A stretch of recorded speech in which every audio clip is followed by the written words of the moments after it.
大家好，我是魔法创作室，欢迎大家收看我的视频。相信现在每个人对口罩一点都不陌生，已经变成了我们生活里的一部分，每天都会用到好几个口罩。但是有时候，有些口罩的绳子非常脆弱，轻松一拉就脱落了，口罩都戴不起来了。遇到这种情况，真的让人非常的懊恼，尤其身上没有多余的口罩，那该怎么办呢？今天小编这里就和大家分享3个快速修复口罩绳子的小妙招。出门在外，口罩的绳子脱落了、断了，不用着急，用这几个方法就可以快速把口罩的绳子弄好。尤其第一个方法最简单方便，大家一定要学起来。妙招1：把绳子打结。口罩的绳子脱落了，最简单的方法就是把绳子绑上。大家可以直接在口罩的边缘位置把口罩的绳子绑上就可以了。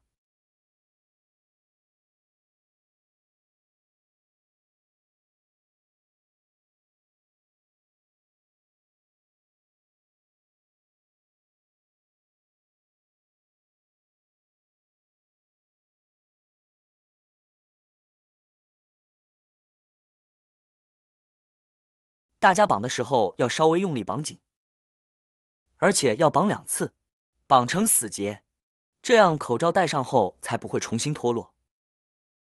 另外，大家也可以在口罩的边缘这个部位打一个小孔，然后把绳子穿过，绑上，一样也可以。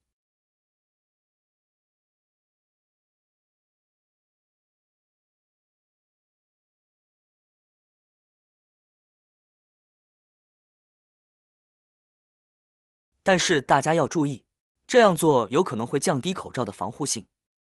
这种打孔的口罩用起来，可能会导致口罩的保护作用降低。建议大家用这个方法后，要尽快换新的口罩啊。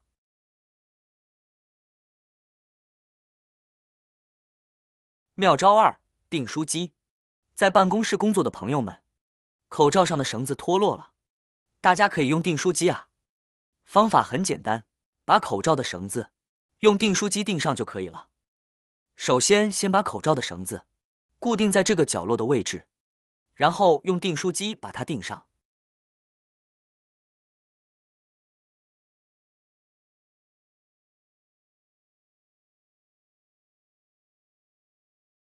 大家看看，这样做就可以重新把口罩上的绳子固定好了，口罩又可以戴上了。注意要把口罩的绳子放在口罩的边缘位置，然后才钉上，这样才可以确保不会破坏口罩的防护性啊。妙招3：打火机。身上有携带打火机的朋友们，口罩的绳子脱落了、断了，大家可以把口罩的绳子用打火机烧一烧，然后把它粘回去固定住。大家看看，这样做非常轻松、快速，就可以把口罩的绳子重新固定好，口罩又可以重新戴上了。大家看看，非常的牢固啊。今天这里和大家分享的这些快速修复口罩绳子的小妙招，大家学会了吗？是不是很简单、很好用呢？希望大家都学会了，下次遇到口罩绳子断了、脱落了，不妨试试看这些方法吧。好啦，今天的视频内容呢就分享完了。喜欢我的视频的朋友们，记得点赞、转发、分享哦。希望可以帮助到更多的朋友。或许你有更多更实用的小技巧，欢迎评论区留言分享哦。点击我的视频头像，还可以观看更多的生活技巧。每天呢都会分享不同的精彩视频，别忘了关注我哟。感谢您的支持，我们下期再见了。